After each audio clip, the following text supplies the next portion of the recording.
Hi friends, pyramid க்யூப்பில் வந்து உங்களுக்கு same colour வந்து சேராமல் இருக்கும். சேம் கலர் வந்து ஒரு ரெண்டு பீஸ் வந்து உங்களுக்கு சேராமல் இருக்கும். பார்த்தீங்களா?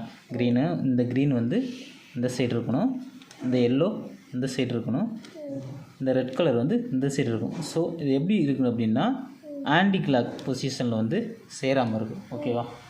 இப்போ என்ன பண்ணால் இது சிம்பிளான ஃபார்முலா போட்டால் உங்களால் ஈஸியாக வந்து சால்வ் பண்ண முடியும். இது வந்து ஆன்டி கிளாக் இந்த சைடு சுற்றினால என்ன பண்ணணும் அப்படின்னா ரைட் சைடு ஃபார்முலா தான் போடணும். ஓகேவா? எப்படின்னு அப்படின்னா ஏதாவது ஒரு பக்கத்தை வந்து உங்களோட ஃபேஸை பார்த்து வச்சுக்கோங்க. ஓகேவா? வச்சுட்டு right up left, right down, up left, right up left, right down. ஓகேவா? ஈஸியாக சேர்ந்துருச்சா?